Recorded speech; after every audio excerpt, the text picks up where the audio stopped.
안녕하세요. 1월 25일 영상을 촬영하도록 하겠습니다. 오늘 읽을 이야기는 주머니 속 이야기 귀신이 되겠습니다. 귀신 이야기라서 불빛도 아주 스산하게 만들었어요. 알겠어요. 자, 시작하겠습니다. 옛날 한 부잣집에 꼬마 도령이 살았단다. 꼬마 도령.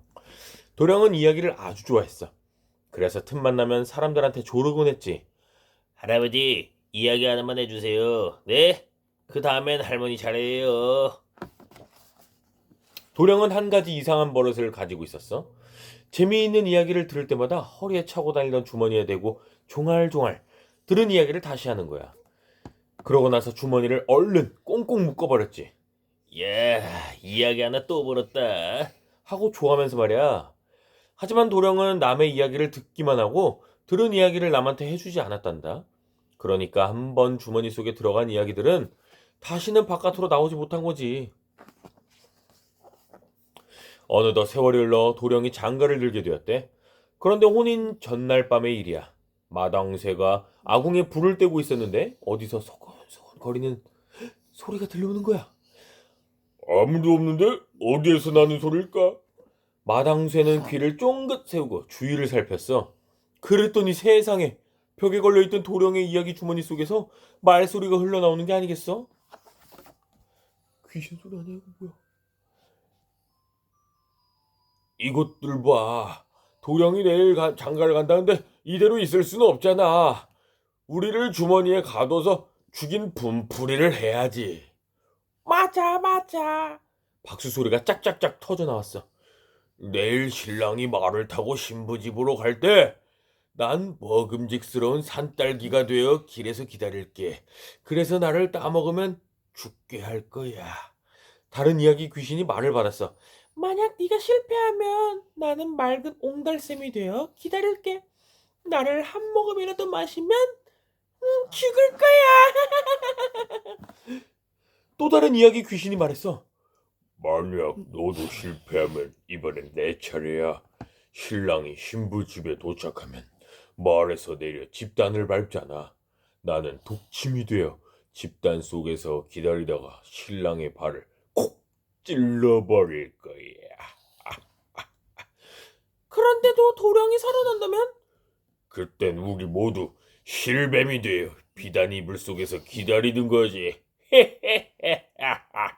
마당새는 온몸에 소름이 오싹 끼쳤어. 큰일 났네.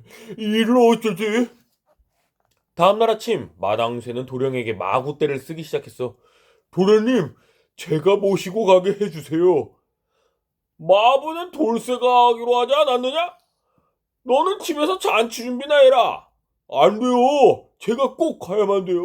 제발 같이 가게 해주세요. 에? 아하, 그거 참. 마당새는 마침내 허락을 받았지. 드디어 혼인 행렬이 신부 집을 향해 길을 떠났어. 들길로 접어들어 얼마쯤 갔을 때야. 길가에 빨간 산딸기가 탐스럽게 익어 있었단다. 참 먹음직스럽구나. 마당새야, 저 산딸기 좀 따다오. 도령이 말했어. 도련님은 이제 어른이에요. 어린애들이나 먹는 산딸기 같은 건 잡수시지 마세요. 마당새는 말 고삐를 당겨 얼른 지나쳐버렸지. 오, 기다리고 있는 거 봐. 귀신이, 그치? 햇볕이 쨍하게 내리쬐는 길을 한참 가다 보니 도령의 이마에 땀방울이 송골송골 맺혔지. 마침 길가에 맑은 옹달샘이 나타나자 도령은 몹시 반가웠어. 목이 마르던 잠이네. 잘됐다. 마당새야, 물 한 바가지만 떠다오. 안 돼요. 신부댁에서 모두 기다리고 계실 텐데 서둘러 가야지요. 마당새는 말 엉덩이를 철썩 두드리면서 그것도 그냥 지나쳤지. 오, 귀신 들어있는 거 봐. 그치? 드디어 신부 집에 도착했어. 마당새는 신랑이 탄 말을 집단 곁에 세웠지. 신랑이 말에서 내려 집단을 밟으려고 할 때 마당새가 말을 힘껏 꼬집었단다. 깜짝 놀란 말이 아빠를 치켜드는 바람에 신랑은 말에서 쿵 떨어지고 말았지 뭐야. 여기도 귀신 다 들어있어. 어디? 봐봐, 귀신들이 다 여기 들어있죠. 봐봐, 눈 있잖아. 귀신들이 다 기다리고 있다고. 너지도 어디? 있는 거 없어. 다 지났어. 있니? 하하하 호호호. 잔치마당엔 한바탕 웃음이 터졌어. 도령은 창피해서 얼굴이 빨개졌단다. 마당새 녀석 하루 종일 나를 골탕 먹이는구나. 어디 나중에 두고 보자. 도령은 몹시 약이 올랐지만 어쩌겠어. 꾹꾹 눌러 참는 수밖에. 쪼라 여기. 혼인식은 무사히 끝이 났어. 밤이 깊자 신랑 신부는 신방에 들었단다. 신방의 불을 막 껐을 때야. 갑자기 방문을 와락 열고 시커먼 그림자가 쑥 뛰어들어왔어. 그것도 커다란 칼을 들고 말이야. 누구냐? 놀라지 마세요. 저 마당새예요. 마당새 내 이놈 이게 무슨 짓이냐? 이유는 나중에 말씀드릴게요. 두 분 얼른 바깥으로 나가 계세요. 얼른요. 다짜고짜 신랑 신부를 내쫓은 마당새는 먼저 불을 환하게 켰어. 그리고 비단 이불을 확 젖혔지. 그랬더니 실뱀이 우글우글. 어머나 이거 봐 뱀 봐. 저 깨물어 잡아 먹으려고 그냥. 뱀을 모두 없앤 마당새는 신랑에게 지금까지 있었던 일들을 차근차근 설명했어. 사실을 알게 된 신랑은 몹시 고마워했지. 놀란 신부도 마당새에게 고맙다는 인사를 했어. 신랑은 마당새의 종문서를 없애주고 좋은 집에 논밭까지 상으로 주었지. 이 문서 이거 이제 너는 내 마당새가 아니다. 너 자유의 몸이다 하면서 그 문서도 없앴대. 그리고 주머니 속에 갇힌 이야기들을 풀어주었어. 신이 난 이야기들은 멀리 훨훨 날아갔단다. 그 뒤에도 신랑은 여전히 이야기를 좋아했어. 하지만 예전처럼 이야기를 주머니 속에 가두진 않았대.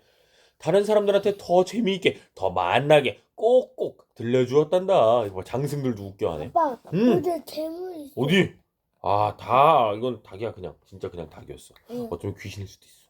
얘네들 귀신. 이야기가 갑갑해서 귀신이 되지 않도록 말이야. 너도 다른 사람한테 꼭 해줘야 해. 이야기를 돌아다녀야 살 수 있다는 말도 빼먹지 말고. 알았지? 여기도 귀신이 있어. 어디? 봐봐 얘 눈이 이상하게. 그래. 웃기네. 우와 여기 재밌었네요. 읽어야지 단적 이야기. 단짝 이야기면 요걸 읽어야 되더라고 보니까 이 사람에게서 저 사람에게로 옮겨 다녀야 하는 사는 이야기가 좁고 깜깜한 주머니 속에 갇혀 있으니 얼마나 답답했을까요? 억울하고 분해서 이야기들도 귀신이 되었대요. 동물이든 사람이든 억울하게 죽으면 귀신이 된대요. 어떤 귀신 이야기는 몸이 오싹할 정도로 무섭지만 귀신 이야기는 무섭다기보다는 재미있고 통쾌해요. 아빠, 네. 나도 죽으면 귀신데. 귀신 되지. 나? 그럼 당연하지. 그런데 다른 사람에게 이야기를 할 때는 잘 가려서 해야 한답니다. 남을 험담하거나 나쁜 일을 꾸미는 옳지 못한 말들은 다른 사람에게 옮기지 않는 것이 좋아요. 하지만 옛날 이야기처럼 밝고 재미있는 이야기들은 자꾸자꾸 여러 사람들에게 퍼뜨려서 그 재미를 서로 나눌 수 있도록 해야 해요. 여러분이 알고 있는 이야기 중에서 가장 재미난 것은 어떤 건가요? 혼자만 알고 있는 재미있는 이야기는 없나요? 있다면 어서 친구들에게 들려주세요. 이야기를 들려주다 보면 이야기의 줄거리도 오래 기억할 수 있고 말재주도 늘어날 거예요. 여러분에게 이야기를 들려주었던 사람은 재미있게 듣고 혼자만 알고 있으라고 들려준 게 아니라 서로 나누어 가지라고 들려준 거랍니다. 빰빰.